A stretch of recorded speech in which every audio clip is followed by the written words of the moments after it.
If water access is one of the most basic rights, why is Grahamstown's water supply so turbulent? Nompondo Street residents like Vuyiswa Khatele experience water outages around 6 times a month. It makes our life so miserable because sometimes you just want to wash, but the most expensive thing is how to flush in the toilets because we cannot go anywhere. When the water does run out of the Nompondo Street taps, the quality is far from being palatable. Grace Ngete, manager of the Etembini Service Centre, recounts her struggles. Oh well, it doesn't smell fresh, I could say. It's like water that has been contaminated with something else, which is we don't know, but it leaves a muddy stuff at the bottom of the bottle. Water treatment plays an important part in the quality of the water that runs from the taps. Aluminium sulfate is added during the treatment and it acts as a flocculant. This means that it draws any potentially harmful particles out and allows for clearer water. Often in Grahamstown there's too little or too much aluminium sulfate added to the water, which causes far too frequent fluctuation in water quality. Nikki Coley of the Kawi Catchment Campaign explains why such fluctuations should in fact be picked up.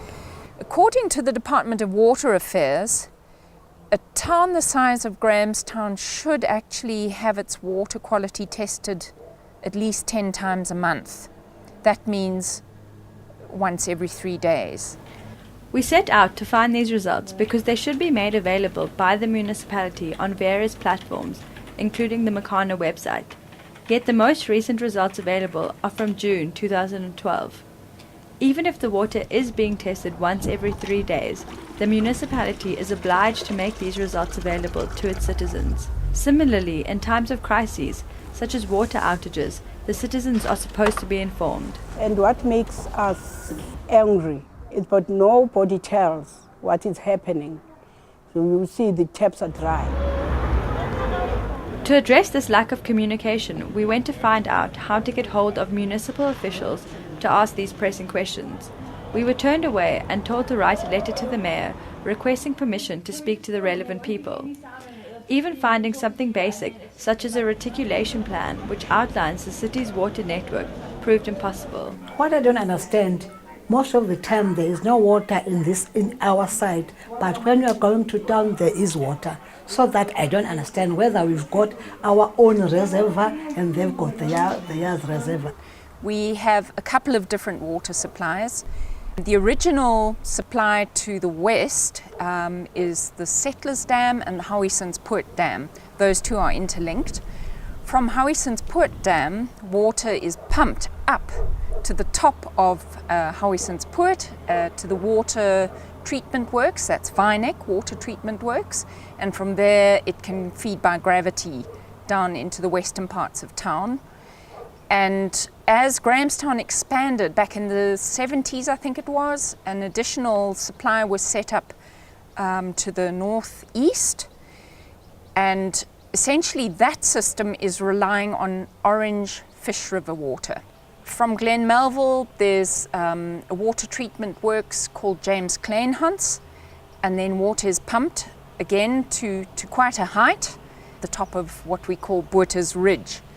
And then that also goes down into the eastern parts of Grahamstown. But sometimes you will find that those two systems will be interlinked, depending on the water situation in one or the other system. After having written a letter to the mayor and receiving no response for nearly 3 weeks, we followed up at the municipality.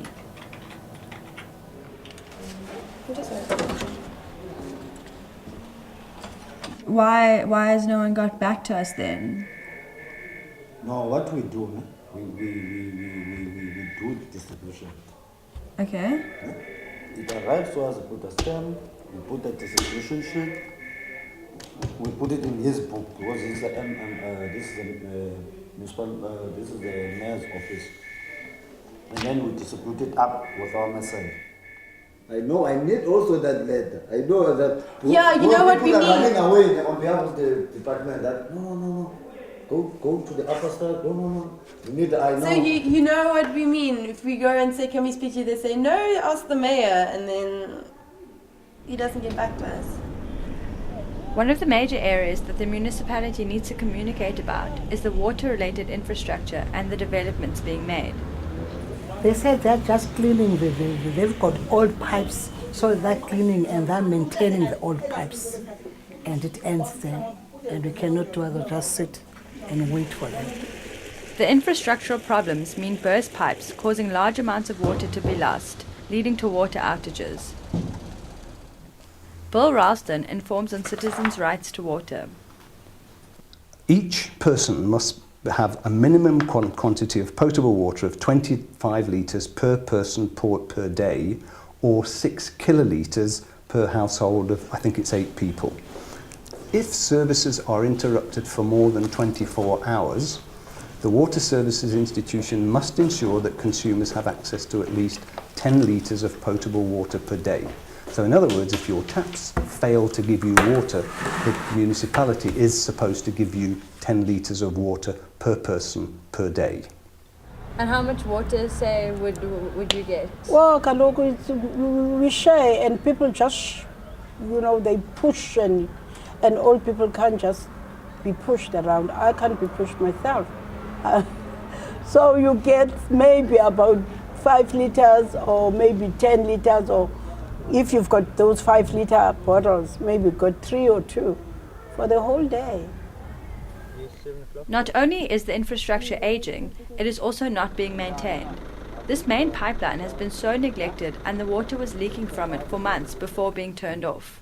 We were inquiring about the pipeline that was being built from James Kleinhand's water treatment works up to Botha's Ridge to increase the town's capacity. And the latest news on that was that the municipality did not have enough money, and so they had to stop the construction work. When we went to Botha's Hill, however, construction appeared to be well underway. Upon investigation, we were denied access to film at the site.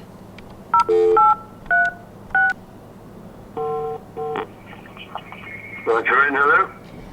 Hello, Nigel. Is there actually construction happening at Botha's Hill at the moment? Yeah, well, the reservoir is almost finished, but the pipeline is being put in as a 9-kilometre pipeline, and we're about halfway through with that. So there is activity here, yeah.